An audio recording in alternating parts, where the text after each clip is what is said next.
Hola, hola, hola a todos. Tengan todos muy buenas tardes y sean bienvenidos a esta eh, nueva charla que tenemos preparada para ustedes. En esta ocasión estamos muy contentos de compartir con ustedes autismo, cómo realizar una evaluación e intervención individualizada, que está a cargo de quien está a cargo de este interesante tema es la fonoaudióloga y directora del Magíster Evaluación e Intervención ABA en Trastornos del Espectro Autista de nuestra casa de estudios, Macarena Kref. Hola Maca, ¿cómo estás? Bien, hola Felipe. Maca, ¿preparada, lista? No sé si tiene algunas palabras de bienvenida para todos nuestros asistentes. Bueno, dar gracias por el interés. Es bueno ver cómo hay mucha gente interesada en ir sabiendo más cada día sobre el autismo y sobre todo cómo lograr, digamos, una evaluación y una intervención específica a cada persona. Y eso, darle gracias a todos por estar aquí. Gracias, Maca, a ti por entregarnos tus conocimientos hoy día a todos los que están interesados, que asistieron, que están asistiendo hoy día. Eh, Hemos visto mucho interés en la charla y también aprovechamos de agradecer también a todos los asistentes. Les recordamos que pueden ir dejando sus preguntas mientras Macarena va realizando la exposición en el chat y estas las vamos a tratar, vamos a hacer todo lo posible por responderlas todas al finalizar la charla. Ya la Maca está dispuesta ahí a responder todas sus preguntas. Así, sin más preámbulo, Maca, te vinieron a escuchar a ti, así es que vamos con autismo, cómo realizar una evaluación e intervención individualizada. Muy bien, voy a compartir. Ahí, ¿se ve la pantalla? Se ve. Ya. Entonces, hoy vamos a conversar de autismo, a grandes rasgos del proceso de evaluación, de intervención. Y primero partir conversando sobre generalidades del trastorno del espectro autista, en que siempre hay que tomar en cuenta la historia de cómo, digamos, se llegó a este diagnóstico, cuáles son sus criterios sintomatológicos para, en base a una misma, digamos, teoría y en base, digamos, a esas investigaciones, saber bien cuáles son los criterios sintomatológicos que hay que tener muy claro a la hora de una evaluación diagnóstica. El autismo, su primero nombre, digamos, viene de 1943 con Leo Kanner, donde él describía a 11 niños, digamos, que tenían ciertas características en cuanto al afecto y por eso, digamos, llegó el primer nombre como de autismo. Entre los años 50, 60 fue más asociado por los psicoanalistas a un tema de esquizofrenia infantil. Luego en los años 70 ya se empezó a entender que el autismo había una base biológica, que era algo del desarrollo, y se eliminó este concepto un poco de las madres frías y fue tomando otro camino este diagnóstico donde ya a partir del año 80 en el DSM-3 aparece como un diagnóstico con su, o sea, en el año 80 sigue apareciendo como autismo y se diferencia de la esquizofrenia, ¿ya? Y en el DSM-3 revisado en el 87 es cuando aparece, digamos, ya el checklist de los criterios diagnósticos de autismo, y luego vino el DSM-4, donde hablaba de autismo, digamos, síndrome de Asperger y lo subdividían. Y el 2013 ya con el DSM-5 hubo un cambio donde ahora es trastorno del espectro autista y es un espectro porque hay mucha diferencia entre un individuo y otro con el mismo diagnóstico, pero sí hay cierta sintomatología en común que cumple. Entonces, ¿cuál es la evolución reciente, hablando desde el DSM-4 hasta ahora? es que en el DSM-4 se hablaba de los trastornos generalizados del desarrollo y se subdividía en trastorno autista, Rett, desintegrativo infantil, Asperger y los TGD no especificados. Y el CIE-10 también hacía esta subdivisión. ¿Qué pasó con el DSM-5 y el CIE-11, que son los dos últimos más actualizados? Es que ambos cambian a trastorno del espectro autista y ya no existe esta subdivisión. Del DSM-4 al DSM-5, en cierto modo, el trastorno autista, el desintegrativo infantil, Asperger y TGD pasan a ser un solo nombre que es trastorno del espectro autista. Y el trastorno de Rett queda fuera, ¿por qué? Porque hay una causa específica clara que es una causa genética. Y el CIE-11 también pasa a ser solo trastornos del espectro autista y lo subdivide en dos, con lenguaje verbal oral, sin lenguaje, o sea, con lenguaje verbal no oral, y subdivide en con o sin discapacidad intelectual. Y hay que tener claro que el trastorno pragmático de la comunicación no entra dentro de lo que es trastorno del espectro autista. Entonces, el gran cambio que hace el DSM-5 es que en el DSM-4 se habla de que para cumplir con los criterios sintomatológicos de TEA, las personas deben tener dificultades en el desempeño social, dificultades del lenguaje y comunicación y patrones de intereses restrictivos, lo que es la triada de Lorna-Winn. ¿Y qué hace en el DSM-5? En el DSM-5 esta triada se reordena y queda endiada, donde deben cumplir con dos grandes criterios: dificultades en la comunicación social y patrones e intereses restrictivos, y el desempeño del lenguaje a nivel expresivo va a determinar si coexiste o no con un trastorno del lenguaje.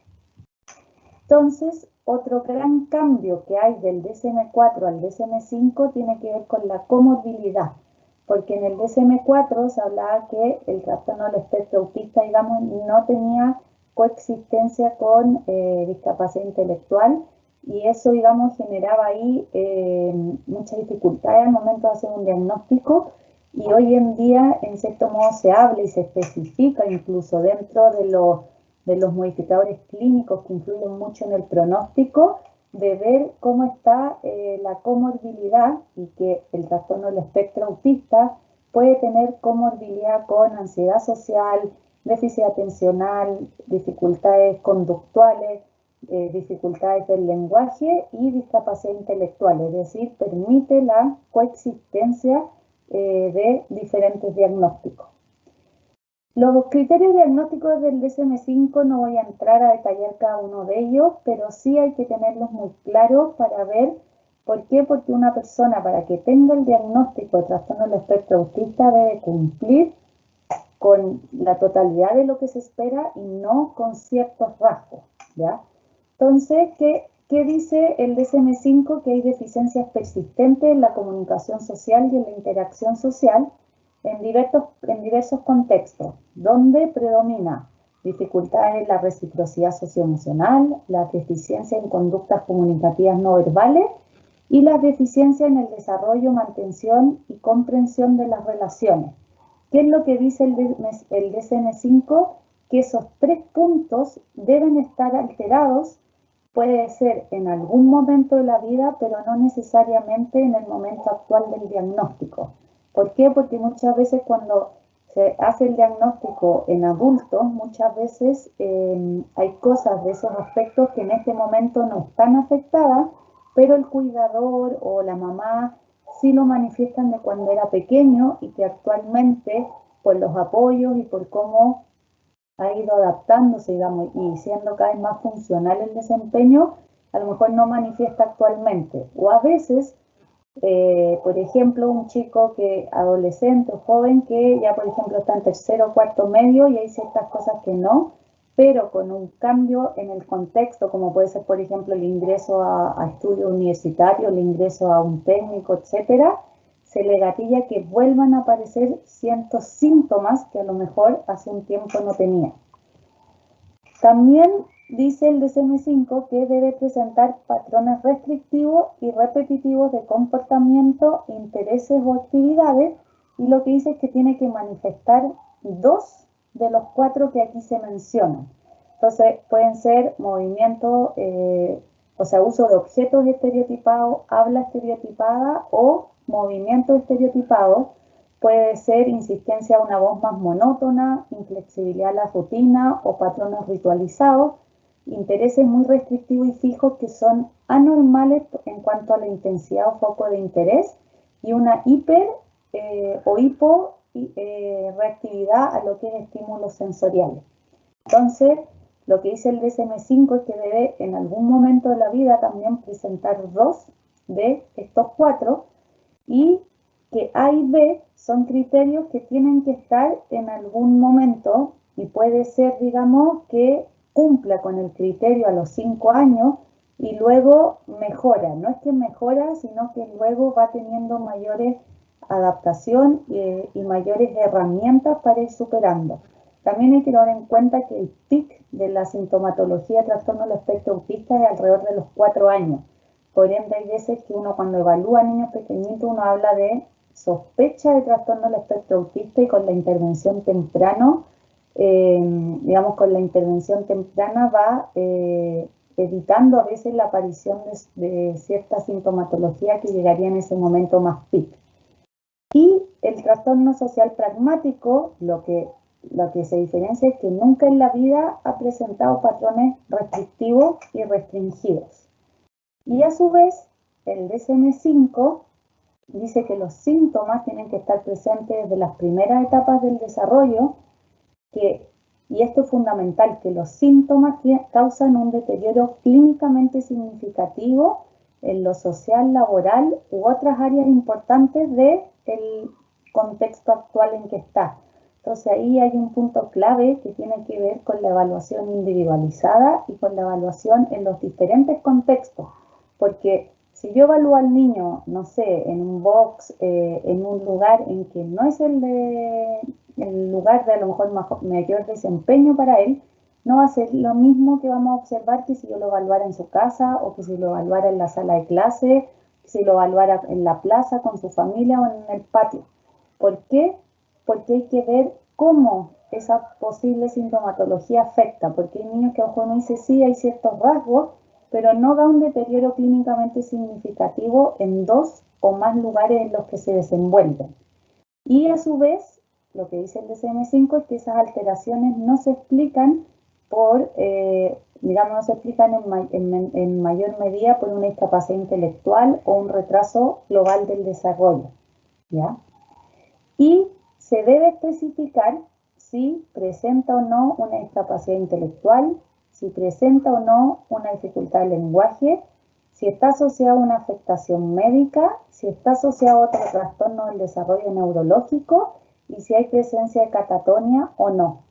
Es decir, esto que el DSM-5 dice que hay que especificar mucho lo que se denominan los modificadores clínicos, y esos modificadores clínicos son fundamentales, digamos, para el pronóstico y para ver las necesidades de apoyo de cada persona. Hay que tener ojo, digamos, que para ver si una persona con trastorno del espectro autista presenta o no una dificultad de lenguaje, tiene que ver principalmente con su desempeño a nivel del lenguaje expresivo. ¿Por qué? Porque una persona con autismo tiene dificultades a nivel pragmático y a nivel de abstracción, a nivel semántico. Eso es parte del criterio sintomatológico del autismo. Entonces, que una persona con autismo tenga solo dificultad, y no es que tenga un trastorno del lenguaje asociado, sino que es parte de su condición de vida.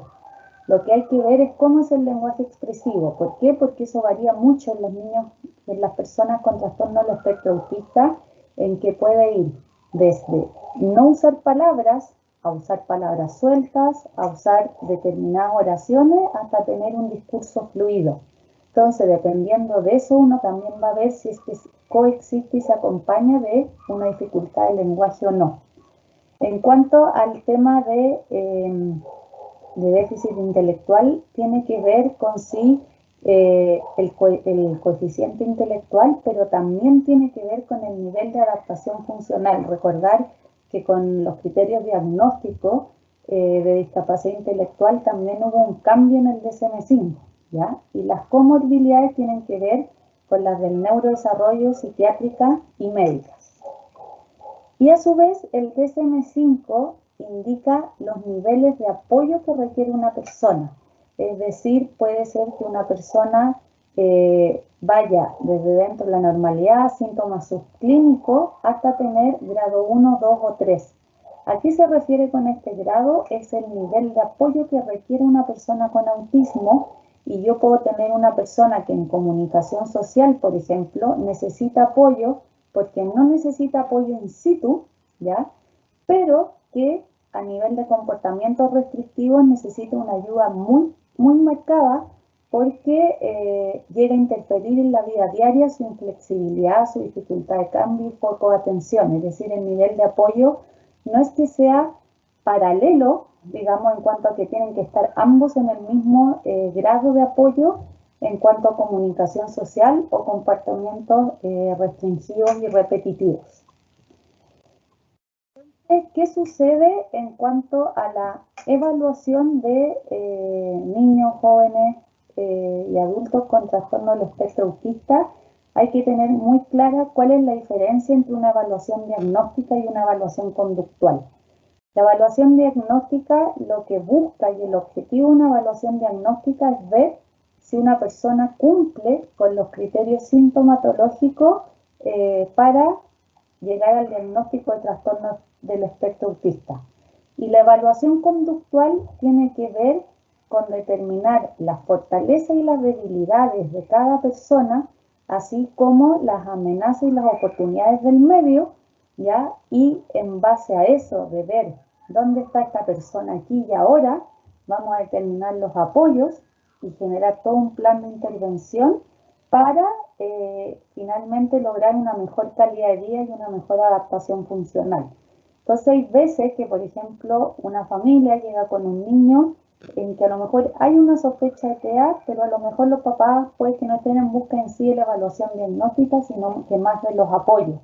O puede ser que tú hagas una evaluación, sospeches de esto, derives por mientras a médico, etcétera, pero yo en base a mi evaluación conductual, yo sí ya empiezo a hacer un plan de apoyo, digamos, un plan de intervención, por mientras que sigue en camino esta evaluación diagnóstica. O lo mismo, si te llega una persona o un niño, no sé, de 10 años que ya tiene claro su diagnóstico y un diagnóstico de trastorno del espectro autista, yo no me voy a poner a hacer una evaluación diagnóstica. Ahí lo que uno hace finalmente es una evaluación de fortalezas, debilidades, amenazas y oportunidades para ver hacia dónde ir dando los apoyos. En la evaluación diagnóstica, entonces, le decía que uno ve si cumple con los criterios de espectro autista y hay instrumentos de apoyo estandarizados. Que hay que tener en cuenta que ningún instrumento diagnostica por sí solo. Finalmente, el diagnóstico es transdisciplinario. Es importante esa transdisciplinariedad porque para la evaluación de diferentes contextos, donde la historia clínica es fundamental, todo lo que las mamás, papás refieren, junto con la valoración de los diferentes profesionales y un uso de apoyo, diferentes herramientas o instrumentos, pero que no diagnostican por sí solos. Hay algunos que son de screening, como es el MCHAT y el ACE-SQ. El MCHAT, el RF está validado para Chile, que lo hizo el grupo de autismo de la Católica, y es un cuestionario de detección de riesgo de autismo que va hasta los 24 meses, y el ACE-SQ es un cuestionario de riesgo de autismo de alto funcionamiento y Asperger para personas entre 6 y 16 años. Pero lo que hay que tener claro, que el MCHAT, el ACE-SQ, como el SSQ, miden factor de riesgo y no diagnóstico. O sea, esos son instrumentos que tienen un buen nivel de sensibilidad para poder pesquisar niños con posibles dificultades, pero requieren, en el caso de que uno sospecha de una dificultad, una evaluación especializada por un equipo.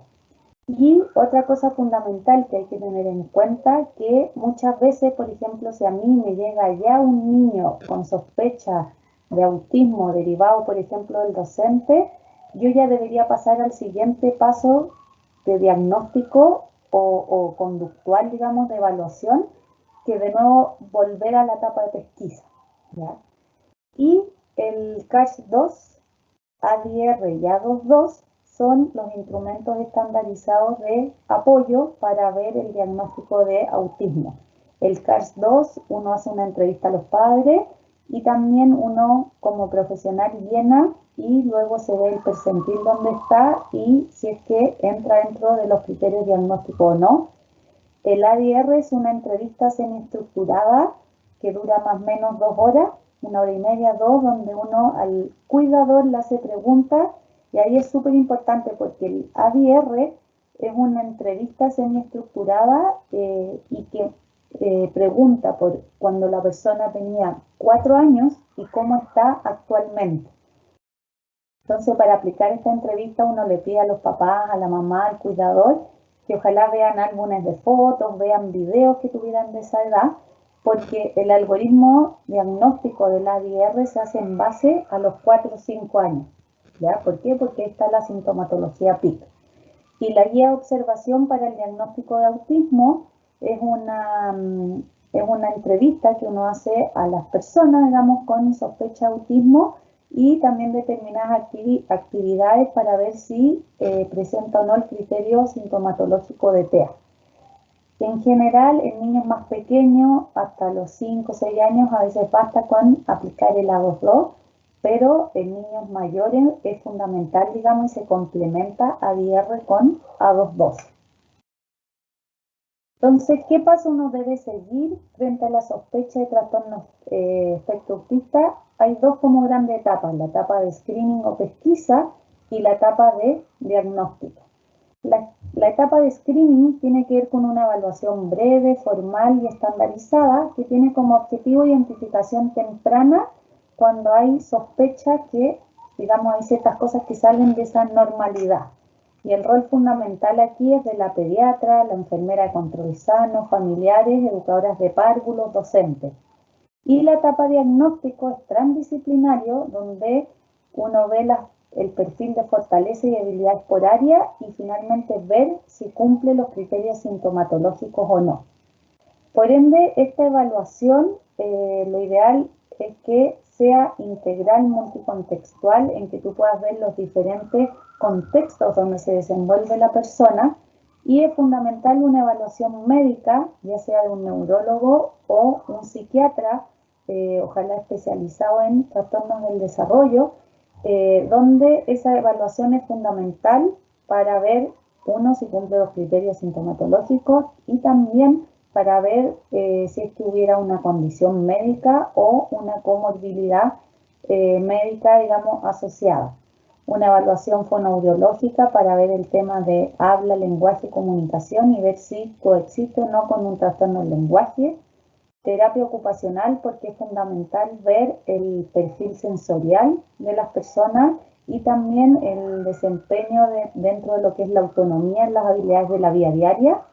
La evaluación psicológica, tanto para ver el tema cognitivo, pero también para ver el tema de adaptación funcional y el tema sistémico, digamos, a nivel familiar. Una evaluación pedagógica o psicopedagógica también ahí dependiendo de la edad de la persona.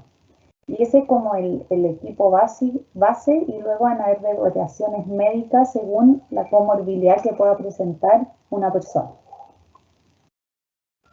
¿Qué hay que tener en claro en ese diagnóstico especializado y individualizado? Un poco uno ve, esto que se ve aquí en azul, si es que la persona cumple con los criterios diagnósticos. Recuerden los 3 puntos del criterio A y en el criterio B debe cumplir con 2 de los 4 criterios, pero a su vez tenemos que ver cómo está el nivel de lenguaje a nivel expresivo, a nivel comprensivo y a nivel de habla. ¿Por qué? Porque puede coexistir con un trastorno del lenguaje, como también en algunas veces coexiste cuando no hay palabras.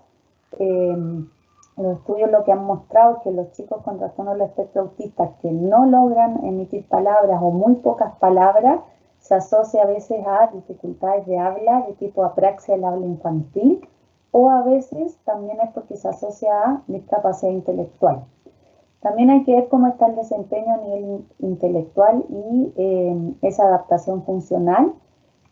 ver cómo es el tipo de inicio, si es que fue desde que nació en cierto modo hubieron signos tempranos o si fue con regresión, ¿ya? Cómo están los síntomas de comorbilidad y si es que hay una condición médica de base. Y esto, como yo les dije ya anteriormente, son fundamentales para el pronóstico, así como para el plan de intervención.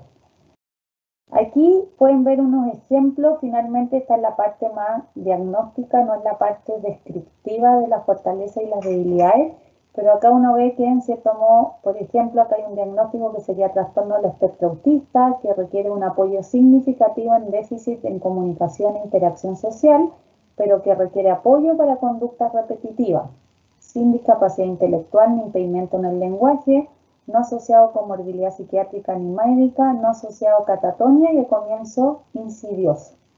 En cambio, acá hay otro ejemplo donde sería trastorno del espectro autista asociado a equifrágil y déficit atencional comórbido, requiere apoyo significativo en comunicación e interacción social, pero apoyo muy significativo para intereses restringidos, presenta discapacidad intelectual moderada y trastorno del lenguaje, y comienza de síntomas pues con regresión y no está asociado a catatonia, es decir, uno debe finalmente llegar a una conclusión, digamos, diagnóstica que incluya los diferentes modificadores clínicos que indica el DSM-5. Por ende, la evaluación diagnóstica para que sea especializada tiene que ser basada en la observación clínica, con apoyo de instrumentos diagnósticos, una evaluación multicontextual y transdisciplinar. ¿Por qué? Porque de esa forma vamos a lograr ver el perfil individual de dificultades y fortalezas acorde a lo que ve cada profesional en los diferentes contextos, y esto finalmente en qué repercute en la fiabilidad diagnóstica, en que eso también te va a dar un plan terapéutico individualizado y de apoyos, va a permitir también ir haciendo una evaluación de progreso y ver cómo está el pronóstico.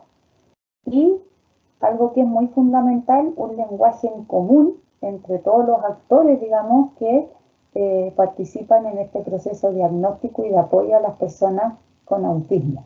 Y esto va de la mano, digamos, con la importancia de la evaluación conductual desde la disciplina, digamos, de cada profesional.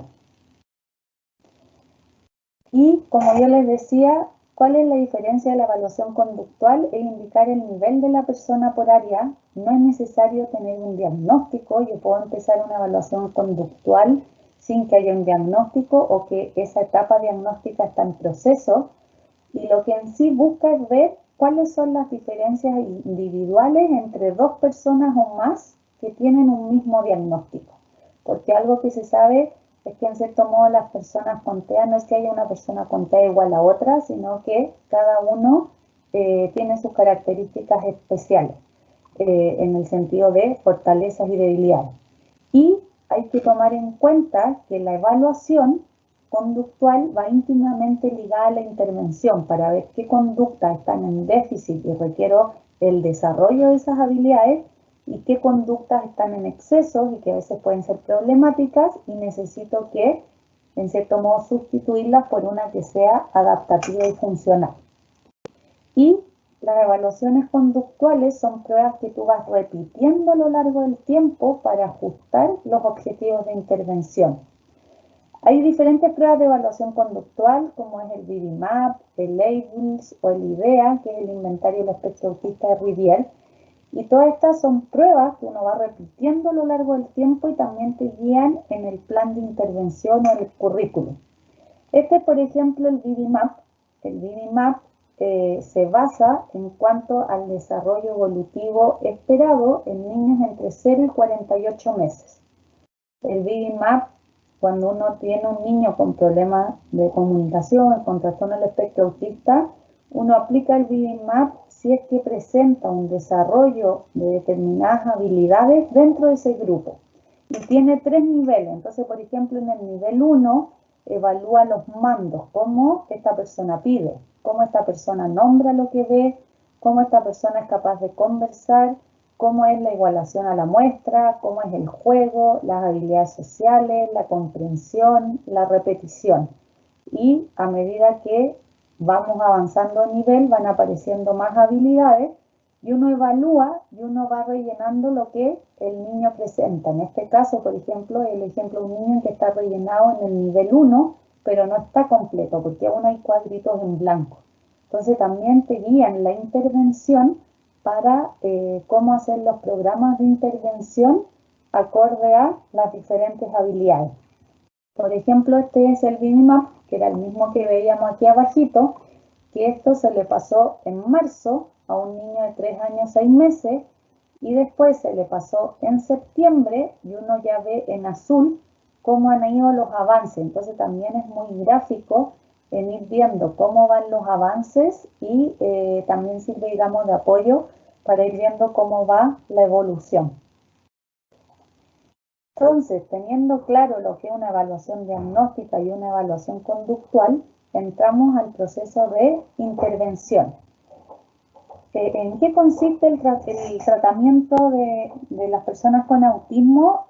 Lo que se ha visto es que lo que se busca es mejorar la calidad de vida de las personas con TEA y sus familiares aplicando terapias específicas y recursos de apoyo.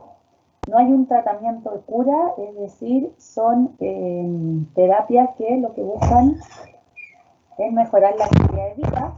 ¿Y cuál ha sido el problema? Que en busca de descubrir métodos eficaces de intervención, sí ha aparecido a veces desorientación, falsas expectativas o abuso en el sentido de que ofrecen la cura y eso está demostrado que no es así. Entonces, considerando la complejidad y la diversidad de cada persona con autismo, ahí se ha llegado a acuerdos generales de qué se debe tomar en cuenta a los profesionales, familiares y personas con autismo en el diseño de intervenciones. El tratamiento siempre parte de que haya una identificación precoz y una intervención temprana, que se haga un proceso diagnóstico multidisciplinar que contemple todas las fortalezas y todas esas necesidades individuales y que oriente la evaluación a un tratamiento, digamos que la evaluación te orienta a un tratamiento centrado en la persona y no solo, digamos, en el diagnóstico, sino que en esa persona con autismo.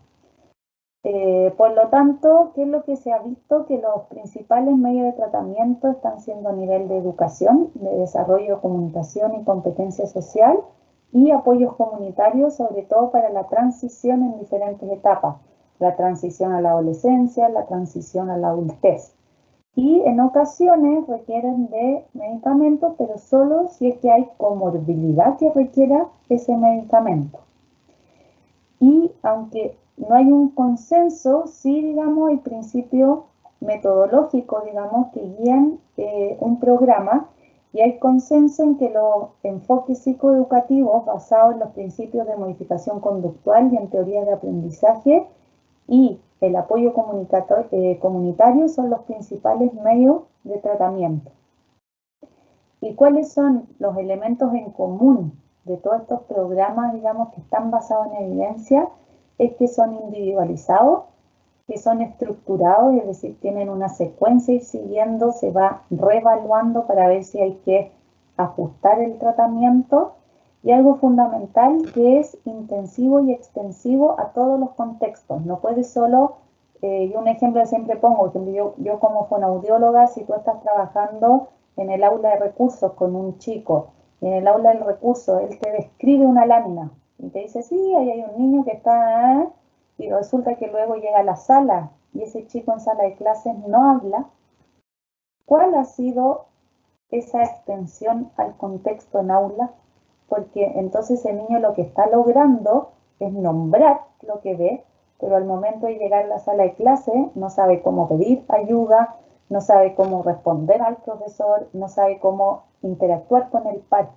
Entonces, lo fundamental es que sea extensivo, o sea, que esto que yo estoy trabajando en mi disciplina se pueda ver en los diferentes contextos donde se desenvuelve esa persona. Y es fundamental también la participación de padres, madres, cuidadores. ¿Qué es lo que uno busca ahí? Y hay que recordar que el autismo es una condición de vida. Entonces lo que se espera de los cuidadores no es que ellos sean un terapeuta más, sino lo que se espera es que uno como terapeuta capacite ¿para qué? Para ver qué ayudas requieren el día a día, pero por sobre todo cómo ir desvaneciendo las ayudas para que esta persona vaya siendo cada vez más autónomo en sus diferentes habilidades y actividades, ¿ya? ¿Y qué es lo que está claro en objetivos que se deben incorporar en la atención temprana? Es que en atención temprana los planes de intervención van basados en hitos del desarrollo que uno esperaría a esa edad y también, digamos, basado en las rutinas sociales, centrados en el interés del niño y en general lo que se habla que debe sí o sí incluir los programas de trabajo en edades tempranas tiene que ver con la imitación. ¿Por qué? Porque es una dificultad que tienen, entonces hay que trabajar mucho esa imitación, la comunicación y el lenguaje, cómo trabajar la iniciación y la motivación social, las habilidades motoras y cognitivas, el juego y la interacción social. La interacción social es fundamental, ¿por qué? Porque una de las grandes dificultades de las personas con autismo muchas veces es el iniciar. Entonces siempre el peso de una conversación o el peso de llevar a cabo una rutina cae en el adulto, en que el adulto tiene que estar guiando al otro como Pepe Grillo qué hacer, o el adulto inicia la conversación y son muy buenos en mantener, pero no en iniciar. Entonces, estos son como los 6 ejes centrales que debería tener todo apoyo de intervención. Y aquí claramente esta parte lo que es aprendizaje y habilidades académicas, porque es una parte, digamos, más escolar.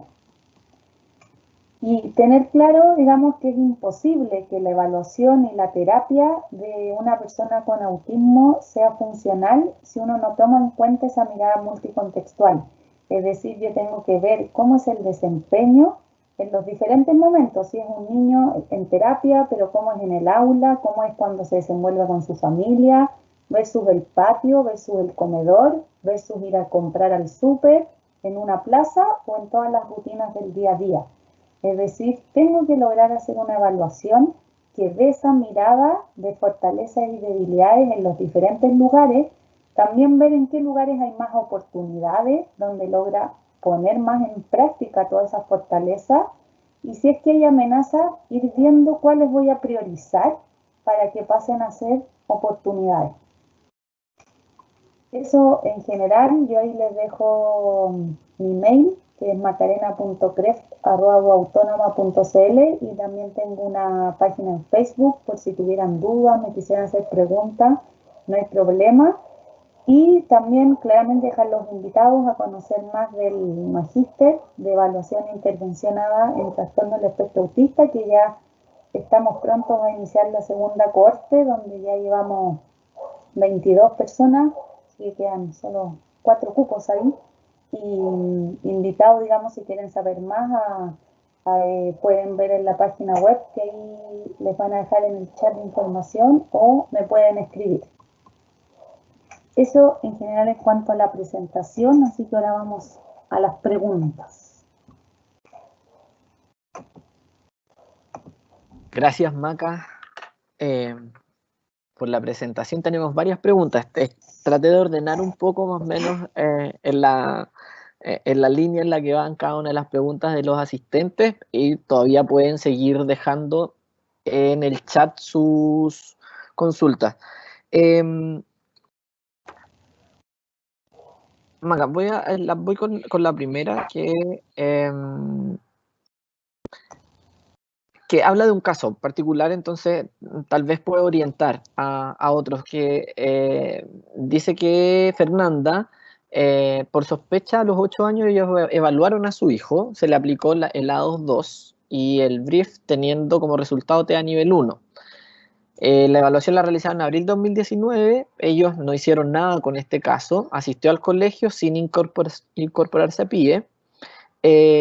La pregunta es si el informe diagnóstico que les entregaron es un diagnóstico en sí o es necesario llevar todo esto al neurólogo para acreditarlo. En el fondo, la típica pregunta que surge respecto a quién es el que da el diagnóstico, quién es el que firma, cuál es el diagnóstico válido finalmente. A ver, ahí creo que en esa pregunta un poco se desglosan diferentes cosas. Uno, hay que tener claro que el A2, que es un instrumento de apoyo, no diagnostica por sí solo. Hay como un gran boom que es mucho de querer, de derivar mucho a aplicar A2, pero y luego a partir de lo que dice el A2 es como, esta es la etiqueta diagnóstica. Pero hay que tener claro que el A2 por sí solo no diagnostica porque el A2 no ve esa parte multicontextual de ver cómo es el desempeño en los diferentes contextos.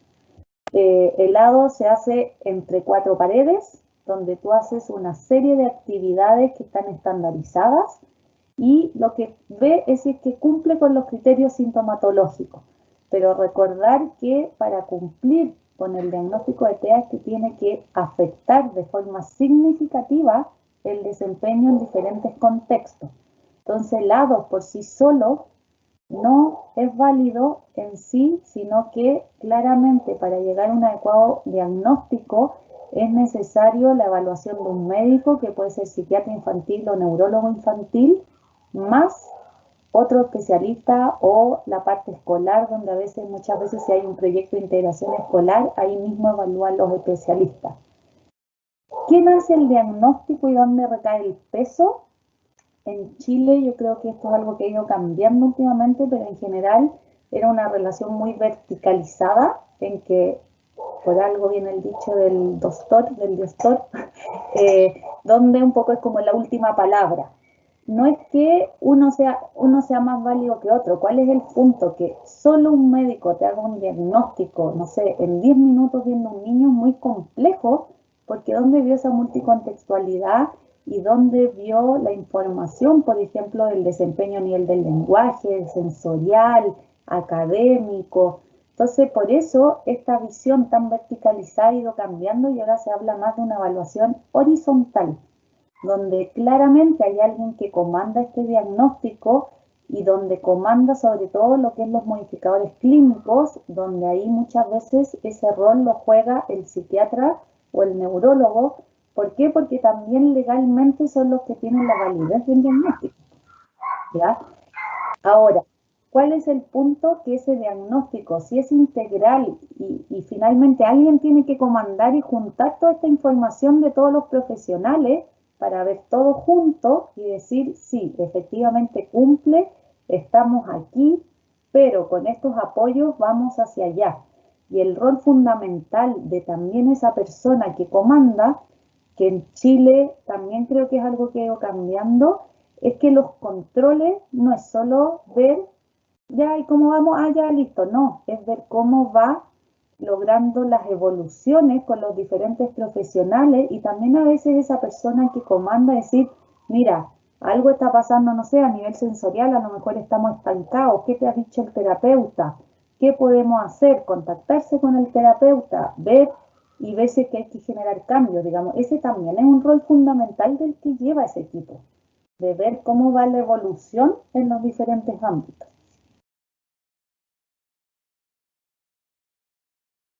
Está ahí muteado, Felipe. Gracias. Esperamos haber respondido a varias preguntas que también hacían alusión a otros instrumentos que tú también mencionaste después, el IDEA, ¿cierto? Y ahí la diferenciación entre estos instrumentos diagnósticos, cuáles nos sirven para diagnosticar efectivamente y cuáles nos sirven para realizar más bien una evaluación conductual. Y respecto a esa evaluación conductual, alguien preguntó ¿cada cuánto tiempo se recomienda realizar esta evaluación conductual? Ahí también entramos en lo individualizado. Yo te voy a decir, depende del niño. Dependiendo del nivel de apoyo que requiere, también tú, cada cuánto vas a hacer tu plan de intervención. A priori, yo en general hago planes de intervención considerando a 3 meses acorde a los apoyos actuales, por ejemplo, tantas horas de colegio, tantas horas de terapia, tantas horas, etcétera. Y en base a eso yo en general programo planes a 3 meses y cuando cumple esos 3 meses uno reevalúa si es que se han cumplido y hago los reajustes necesarios. Hay veces que tengo que hacerlos antes, como hay otras veces que es más resistente a la terapia y a veces decido alargarlo, mantener 4 o 5. Y a veces en niños que requieren mayor nivel de apoyo, también hay veces que he hecho planes de trabajo a 6 meses. Pero en general, tú deberías ir reevaluando cada 3 6 meses para ver los ajustes necesarios en los objetivos. Claro, y la importancia, como tú decías, de lo individualizado del proceso también, que cada, va a depender un poco de cada niño. Preguntan, Maca, por varios diagnósticos. Voy a tratar de resumir un poco. Hablan sobre la diferencia o la principal diferencia de cómo se puede hacer un diagnóstico diferencial entre el diagnóstico de TEA y trastorno de la comunicación social. Te los voy dando de a uno mejor. Entonces responde ese y después te doy las otras de...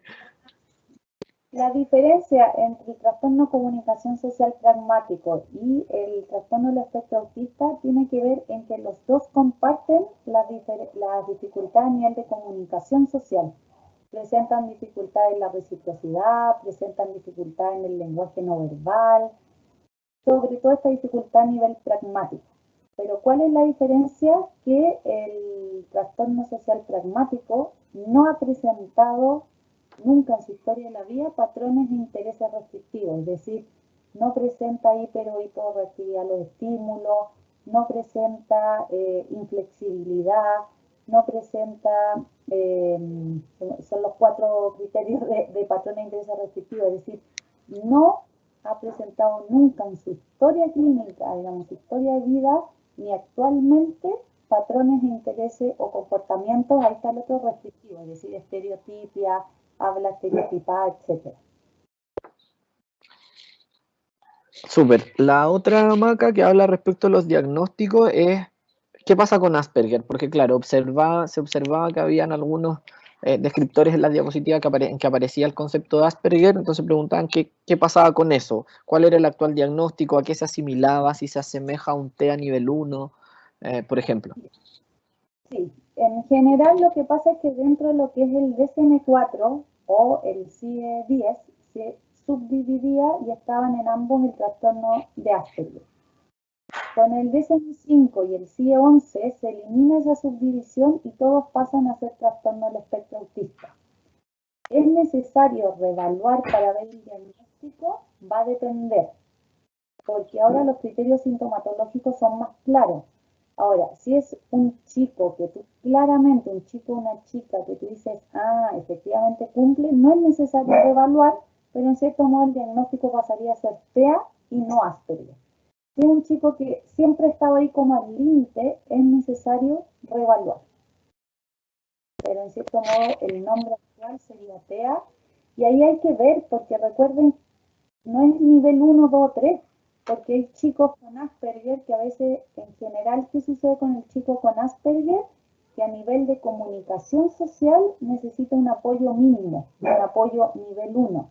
Pero resulta que si hay chicos con Asperger que a nivel de patrón de intereses restrictivos están en el mayor apoyo, en nivel 3. Entonces recordar que no es homogéneo este nivel, sino que puede estar en comunicación social en apoyo mínimo, pero el otro en apoyo máximo, entre comillas. Que depende un poco de los apoyos que requiere, más que un grado de severidad propiamente tal. Y Maca eso, preguntaba también, sí, aclarar, lo que pasa es que la traducción del DSM-5 del inglés al español tiene errores. Y en el DSM-5 en inglés no dice nivel de severidad, dice nivel de apoyo. claro, Y en el español apareció como nivel de apoyo, o sea, nivel de de severidad. severidad.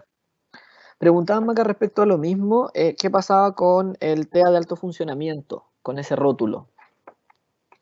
Es que ese es un rótulo que en cierto modo el tema del TEA de alto funcionamiento tiene que ver con un TEA que requiere apoyo mínimo, tanto a nivel de lenguaje como a nivel de patrones de intereses restrictivos, y que en general se asocia a una capacidad cognitiva normal o mayor, y que tiene que ver con alto funcionamiento, porque es un alto con funcionamiento a nivel cognitivo como adaptativo. pero no es un rótulo que no tenga el DSM-5 ni el CIE-11. Claro. Hay otra pregunta, Maca, que habla cuál es el diagnóstico de un peque que tenga TEA con trastorno del lenguaje. Ahí va a depender mucho del autor que uno utilice, ¿ya? ¿Por qué? Porque ahí hay que fijarse, por ejemplo, lo que dice el... Ay, espera, discúlpame un poco, que algo sucedió. Ah, no. Espérame, Leito, estoy hablando. Espérame. No te preocupes. Aprovechamos de agradecer a todos los asistentes. Por acá nos saludan Lorena Orellana desde Buenos Aires. ¿Desde dónde más? Si nos cuentan desde dónde nos están escuchando, asistiendo a esta charla. Les recordamos además que si pueden solicitar más información respecto al magíster al correo que les voy a dejar aquí en el chat, ¿sí? De María Inés Farías, ¿sí? Llama acá. Estamos ya... Pero me perdí la pregunta, perdón. Estaba con una Respecto al trastorno del lenguaje, a un peque que tenga TEA con trastorno del lenguaje. Entonces nos estabas diciendo que dependía un poco del autor sobre el cual nos... Sí, yo sé que esa debe ser una pregunta con audiólogo mayormente, porque, a ver, dentro del área como médica en general no es mayor tema y como dice el DSM-5, con o sin trastorno del lenguaje. Dentro del área fonoaudiológica se pelea como mucho si es asociado o es secundario, ¿ya? Tú lo que ves según lo que dice el DSM-5 es si tiene o no un trastorno del lenguaje. Y si tú ahí te guías por Catalyst fase 2, que es donde se hizo un acuerdo Delphi entre expertos del tema, lo que te dice es que está el trastorno del desarrollo del lenguaje, que serían los EXTEL, porque se descartó que sea específico, y están los trastornos del lenguaje asociados a una condición médica de base. Entonces ahí es donde entra la discusión. El TEA, tú ves si coexiste o no con una condición médica, pero el TEA es considerado una condición médica de base entonces, y ahí sería un trastorno del lenguaje asociado a TEA, o es un trastorno del lenguaje que coexiste con TEA. Y yo creo que esa es una discusión que, en cierto modo, si tú lees el Catalyst fase 2, habla de eso, pero tampoco dice qué pasa con el TEA, pero cuando tú ves el cuadrito resumen, está fuera del trastorno del lenguaje y está dentro del asociado. Entonces, ahí va a depender. Si tú te basas en Catalyst y ves el cuadro resumen, sería que hay un trastorno del lenguaje, digamos, que coexiste con el TEA. Pero también puede pasar que tú con apoyos terapéuticos, este trastorno del lenguaje va evolucionando y deja de tener dificultades a nivel del lenguaje y solo quedan esas dificultades semánticas pragmáticas. Y ahí habría superado lo que es su dificultad de lenguaje, que haría solo con el diagnóstico de TEA. Y eso es súper importante y por eso la importancia de las evaluaciones conductuales, diagnósticas, que se van repitiendo en el tiempo, las conductuales, como todo lo que es las comorbilidades médicas, psiquiátricas, la importancia, digamos, de que los diagnósticos no son fijos, no son permanentes, sino que van cambiando. El diagnóstico de TEA sí es una condición de vida, pero todas sus comorbilidades pueden ir variando y es súper importante tenerlo en cuenta porque en la adolescencia, con todos los cambios hormonales, por ejemplo, hay mayor probabilidades de coexistir con una epilepsia, porque a veces gatilla epilepsia los cambios hormonales. Otras veces pasa que en etapa adolescente o incluso preadolescente empieza una depresión y esa depresión gatilla que aumente la sintomatología y tú dices, oye, este chico hasta ahora como más retraído, este chico ahora como que interactúa menos, como que este niño perdió habilidades sociales y resulta que no es que se exacerbó el TEA, sino que no es que la sintomatología TEA aumentó, sino que estás teniendo una sintomatología TEA más una depresión. Y recordar que la depresión también conlleva menor interacción social. Entonces, cuando tú vas viendo eso, es ahí la importancia de las evaluaciones para ir ajustando los apoyos. Súper. Maca, como lo pongo sobre la mesa, que habitualmente cuando dicen el TEA con trastorno del lenguaje o TEA sin trastorno del lenguaje, se tiende a pensar en un niño que, el TEA con trastorno del lenguaje, en un niño que tiene trastorno del lenguaje como de la forma del lenguaje, y no necesariamente es así, sino que se trata de otros elementos de estas comorbilidades que tú decías, de repente para aclarar un poquito ahí el concepto. Me perdí con tu concepto. Porque hablamos de TEA con trastorno del lenguaje, TEA sin trastorno del lenguaje dentro de esta nueva conceptualización, obviamente dependiendo de dónde lo miremos. Y cuando hablamos, muchas veces me ha tocado de repente en que hablamos de TEA sin trastorno del lenguaje, ¿sí? Haciendo alusión a que es un niño con TEA, pero que tiene dificultades semánticas, que tiene dificultades en funciones ejecutivas, que tiene dificultades... lo que no tiene, la dificultad no lingüística, en el fondo, ese no trastorno del lenguaje es un no trastorno de la forma, en el fondo, ¿sí? Y que claro, se asocia más... Sí, lo que pasa es que hay que recordar que el DSM-5 es un manual hecho en Estados Unidos por psiquiatras neurólogos. Y una de las decisiones por dejar solo trastorno del lenguaje y sacar esta clasificación en expresivo mixto tiene que ver con pastelero sus pasteles.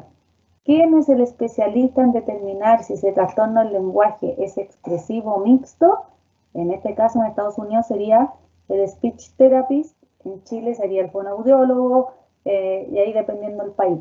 Es decir, volvemos a esta mirada más horizontal.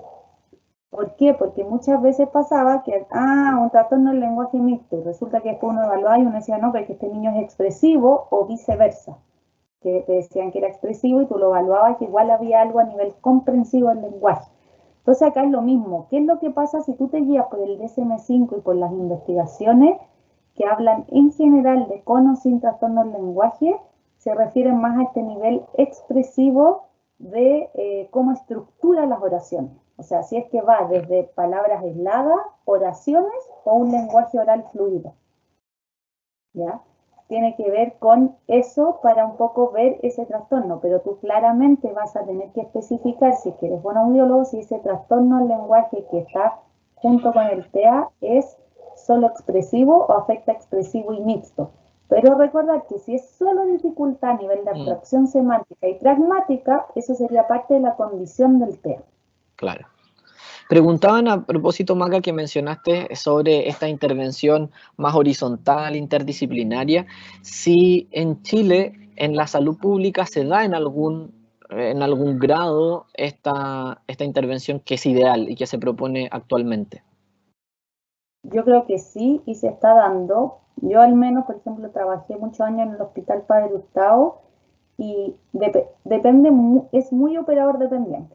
Depende de los profesionales. Es decir, yo, por ejemplo, cuando trabajo ahí, yo trataba de contactar al psiquiatra, trataba de contactar a la neuróloga, me ponía de acuerdo con la terapeuta ocupacional, con la psicóloga, y hacíamos un trabajo coordinado en pro del bienestar de cada niño y su familia.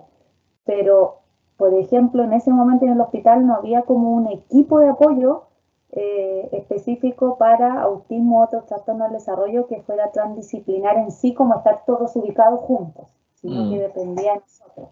Pero sí hay otros lugares donde se está haciendo. Por ejemplo, en la Católica está el centro de autismo que está en San Joaquín, donde está transdisciplinar.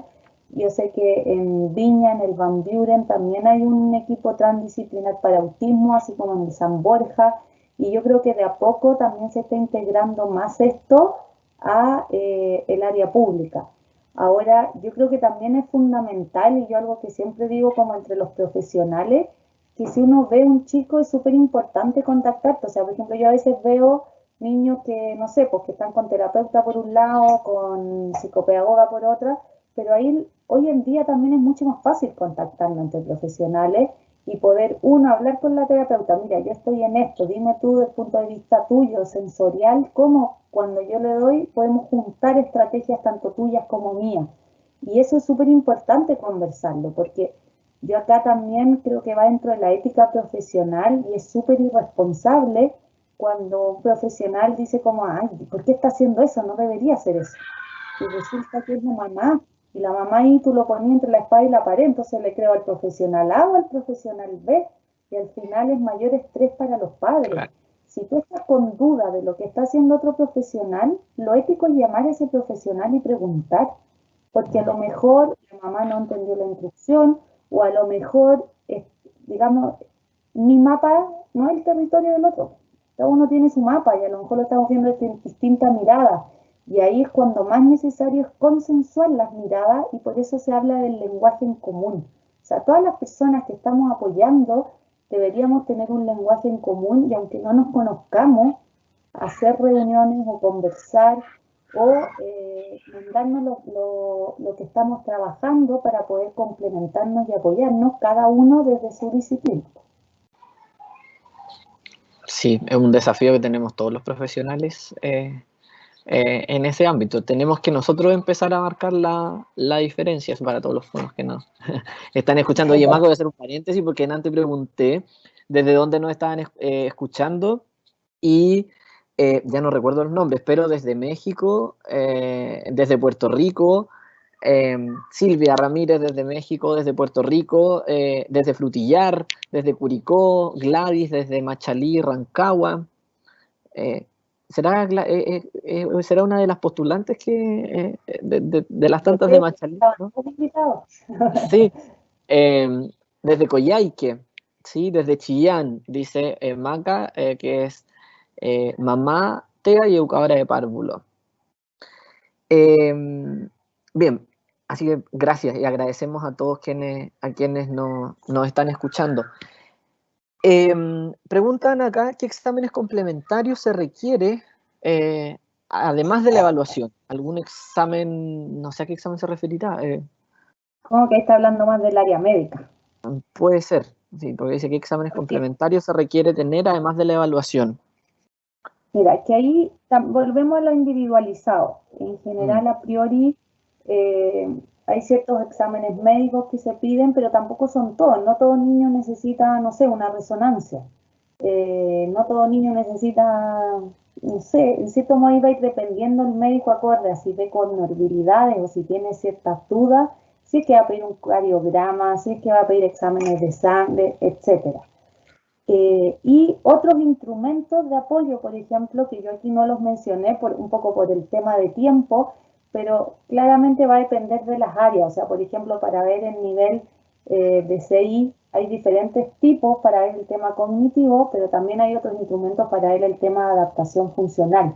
Por ejemplo, en niños que tienen lenguaje verbal no oral o mínimamente oral, lo ideal para evaluar la parte intelectual sería un Likert 3, que es una prueba de evaluación intelectual donde no se hace hablando, ¿ya? Se hace todo por medio de gestos, gestos básicos, no es que la otra persona necesite lengua de señas, y mi DSI, por ejemplo.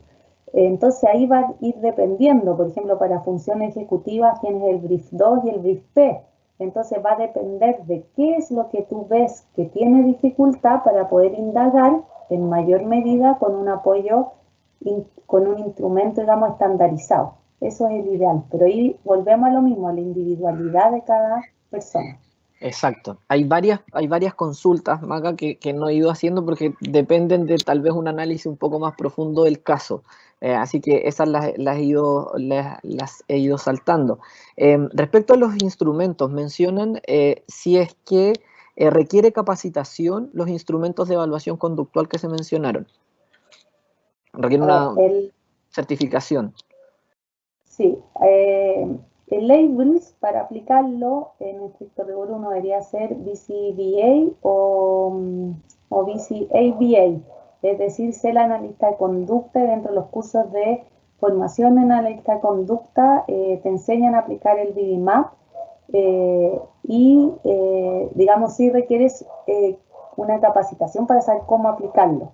El labels Tú podrías comprarlo, viene con todo el manual, pero es muy largo, mide muchas habilidades y si tú quieres lo podrías hacer. No es que en sí ese libro diga se exige una capacitación, pero te sugeriría hacerlo.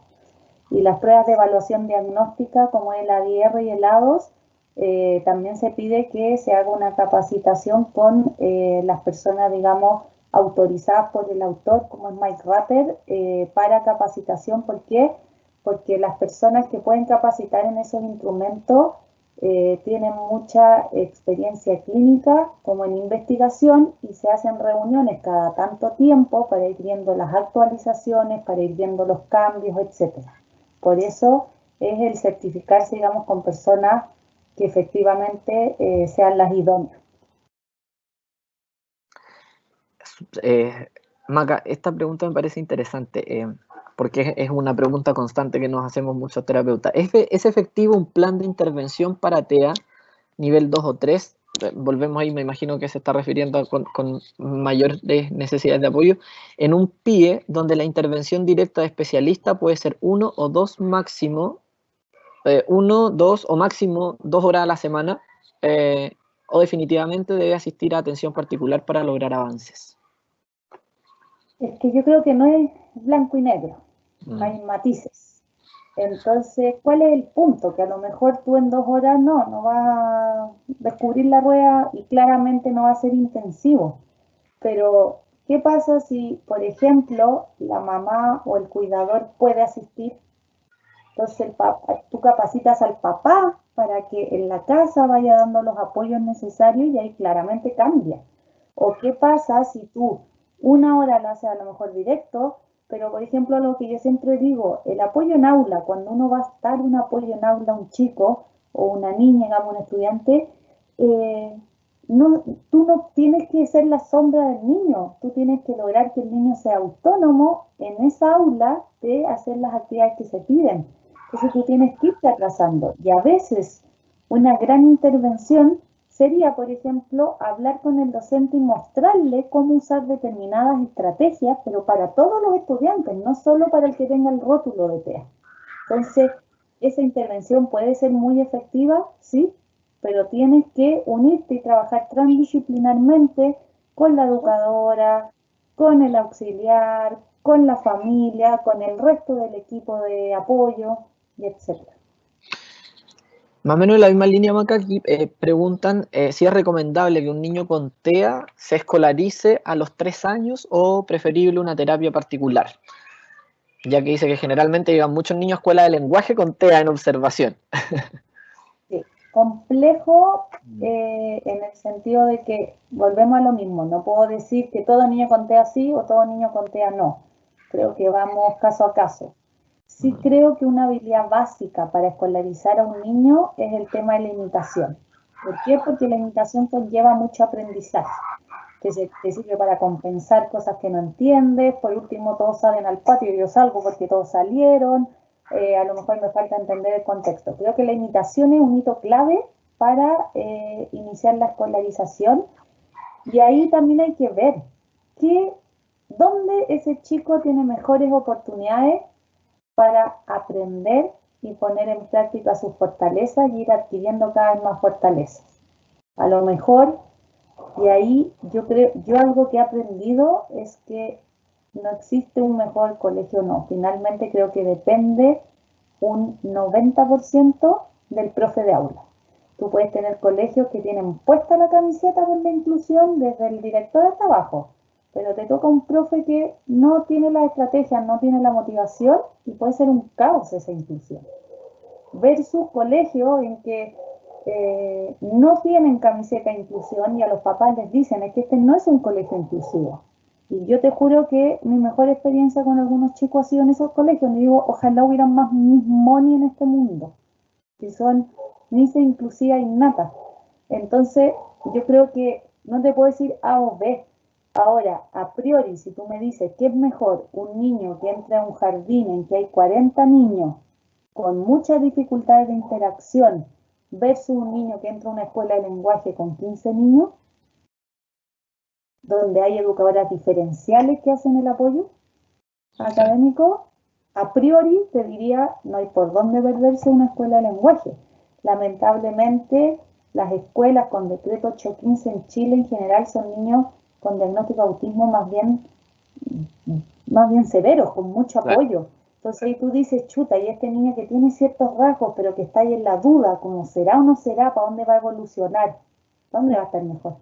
claro, Entonces, finalmente eso es lo que tú tienes que ver, la individualidad de ese niño y su entorno y ver cuál es la mejor oportunidad educativa para él. claro. Dentro de la oferta. Y si esa es una alternativa en la que va a ser mejor la atención, hay que Y tomarla. ahí Y ahí creo que va en uno tener la red de apoyo. Yo cuando trabajaba en el hospital y trabajé muchos años, yo actualizaba todos los años, Mm, actualizábamos los colegios que teníamos cerca y yo llamaba a la escuela de lenguaje y le decía, ¿sabes qué? Estamos con un chiquitito, tiene 3 años, tiene 4 años, tiene ciertos rasgos, pero en verdad necesitamos ver cómo evoluciona y va a estar mejor ahí que en otros. Y finalmente también va en eso, en conversar y explicar el mm, por qué. claro. Claro, mientras no esté el diagnóstico, en la escuela de lenguaje no habría problema para ingresarlo, administrativamente al menos. Sí. Eso es lo importante, sí, también, que en esa escuela de lenguaje le ofrezcan el apoyo, porque si va a entrar a una escuela de lenguaje donde el apoyo finalmente del fono también va a ser en grupos de 3 y por media hora, ahí también hay que sopesarlo. Preguntaban aquí, Maca, también respecto, tal vez más o menos eso, y tal vez ya lo respondiste, pero Paula dice, en contexto educativo se recomienda colegio con metodología Montessori, Waldorf o PIE. Creo que ahí Depende del niño. O sea, claro. un niño muy inflexible que requiere mucha estructura, mucha rutina, yo creo mucho en la educación alternativa, pero depende del niño. Yo he tenido niños que les ha ido excelente en colegios Waldorf y Montessori, donde la estructura igual se le ha dado con ayudas visuales, con su agenda y han andado muy bien, como otro que les ha ido mal y viceversa en educación tradicional. Entonces, finalmente, insisto, depende del apoyo de las personas que se relacionan con ese niño. Sí. Mira, aquí Alejandra escribe desde San Pedro de Atacama. Hay un corazón para San Pedro de Atacama. Eh, dice que su hijo asistió al colegio desde los 2 años 9 meses. Ahora tiene 13 años y se maneja muy bien. Y hay desde la experiencia de una mamá también que puede orientar a muchos. Maca, como preguntan también, y relacionado con lo que estábamos hablando, ¿desde qué edad el diagnóstico? ¿Desde qué edad la intervención? Yo creo que la intervención no tiene una edad para iniciar. Yo he visto a niños de 12 meses en que la mamá sospecha y hemos empezado intervención temprana. Como he empezado con niños, intervención a los 7 años no habían tenido antes. Lo que todos los estudios muestran es que mientras antes la sospecha y antes el apoyo, hay un mejor pronóstico en cuanto al desarrollo de fortalezas, de habilidades que permiten una mejor calidad de vida. Entonces, no hay una edad a priori. Ahora, el diagnóstico, por ejemplo, en el caso de lados, tú tanto en el módulo T, digamos que hasta los 20, digamos desde los 12 hasta los 24, 36, tú en general hasta los 3 años hablas de que hay rasgos de trastorno del espectro autista. ¿Por qué? Porque todavía está en una etapa de desarrollo y algo fundamental también es ver cómo evoluciona ese niño con apoyo.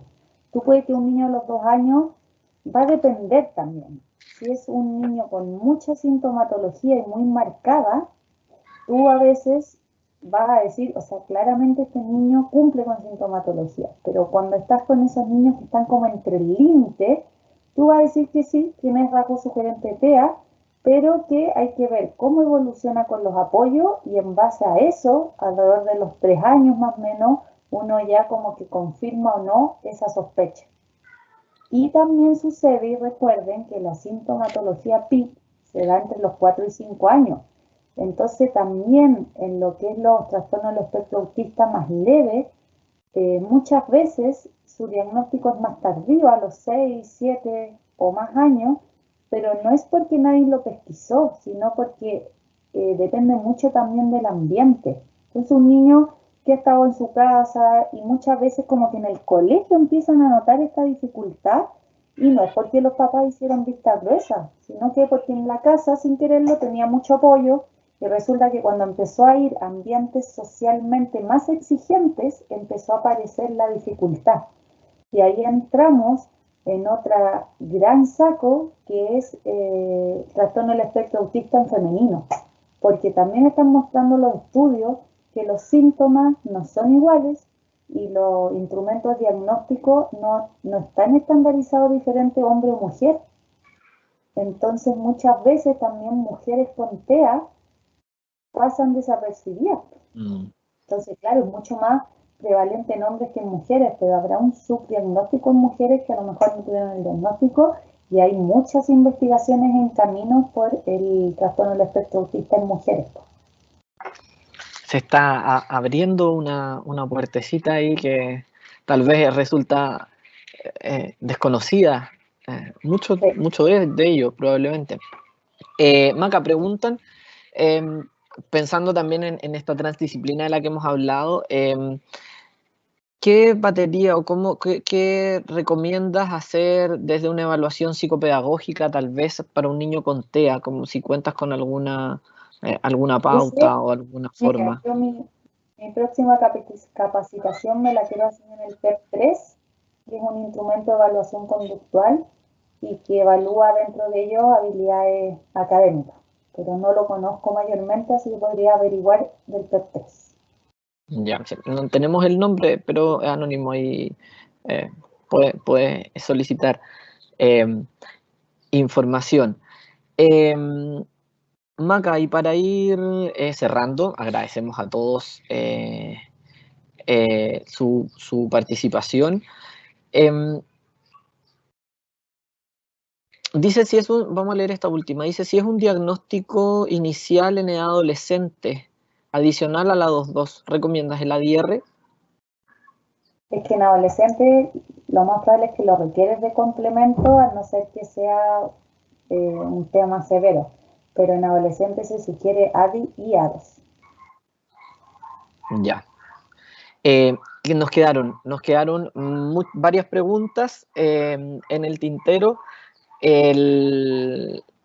Pedimos las disculpas correspondientes. Ahora sí, había muchas que estuve leyendo que apuntaban como a consejos para casos particulares de trastornos alimentarios asociados o cosas puntuales.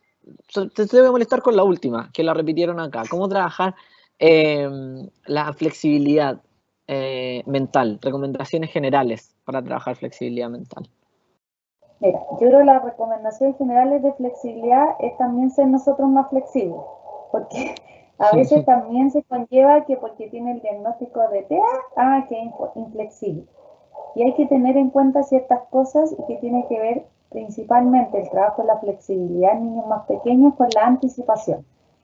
¿Por qué? Porque todos, si estamos en el mejor momento de la película o de la teleserie y te dicen se acabó, hay 5 minutitos más que estoy en el clímax. Eso todos lo hacemos. ¿Cuál es el punto? Que a lo mejor hay un tema de regulación emocional y claro, yo no soy capaz de decir 5 minutitos más, sino que dejo la grande. Entonces, va muy acompañado de anticipación, de apoyo de estrategias visuales, de anticipar cuánto dura una actividad, de anticipar en qué orden vamos a hacer las cosas y que si yo te cambio un orden, este orden se va para acá, pero que esté visible y también a veces generar cambios en rutina de a poco para que la persona se vaya adaptando y flexibilizando, como ponerlo en eso. Ahí entramos a otro tema y ustedes pueden buscar ahí en YouTube, en la página que no me acuerdo cuál es, que yo hice una charla sobre estrategias visuales por la universidad también y ahí se habla mucho de eso. Ahí podrían ver en general estrategias visuales que sirven para anticipación. Maca, preguntan por el magíster. ¿Será online, presencial? ¿Cuáles son los requisitos? A ver, el magíster, como les decía, está en periodo de postulaciones.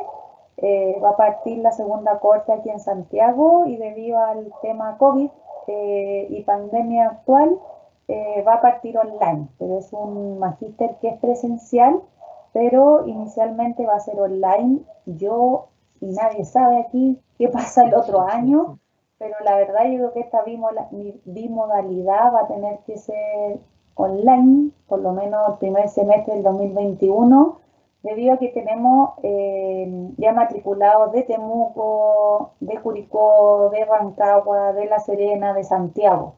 ¿Y qué pasa si tú vas a tener a Temuco en cuarentena y Santiago no? Entonces es muy complejo cuando tenemos de distintos lugares en distintas zonas a lo largo de Chile, digamos, por lo que inicialmente va a ser virtual, digamos, modalidad online, hasta que la situación sanitaria lo permita. Sí, estamos evaluando. Por ahí me estaban preguntando también por el inicio de las clases, que ya tendremos información respecto a eso. Sí, bueno, ahí también contarle un poco el magíster. Bueno, yo soy la directora, Felipe es el coordinador del magíster, y contarles que un poco en el magíster se toca a profundidad toda esta pincelada que hemos hablado hoy, y está organizado de tal forma que durante los 4 semestres logren una graduación oportuna, ¿ya? Y ¿qué es lo que vemos? El primer semestre se ve todo el tema de evaluación, tanto de la parte de evaluación diagnóstica transdisciplinar como lo que es evaluación conductual, y se ve lo que es el desarrollo evolutivo socioemocional, digamos, esperado, porque hay que tener muy claro el desarrollo normal para buenos planes de trabajo. Luego el segundo semestre vemos lo que es intervención, esta intervención transdisciplinar, intervención con estrategias de modificación conductual y una asignatura de comunicación alternativa aumentativa. Luego el tercer semestre empiezan metodologías de investigación, donde planifican su investigación, y educación en TEA, donde se ve la realidad en Chile y las diferentes opciones a nivel educativo para personas con TEA. Y el cuarto semestre ejecutan su investigación y un ramo que es de programas específicos, donde ahí ponemos como en práctica todo lo visto en los 3 semestres anteriores. Eso es como un gran resumen del magíster, y al menos en la primera corte ya tenemos 25 titulados, y los 25 titulados, digamos, en enero defendieron tesis y hubo 22 titulados, y después los otros se desfasó un poquito de marzo debido a la situación actual, pero los 25 se grabaron oportunamente, y eso en general. Titulación oportuna. Preguntan, Maca, por los requisitos que han preguntado un par de veces. ¿Requisitos? El requisito es tener licenciatura, y al momento de postular, digamos, es una carta de intención y 2 cartas de recomendación, el título y eso. Y preguntan a qué profesionales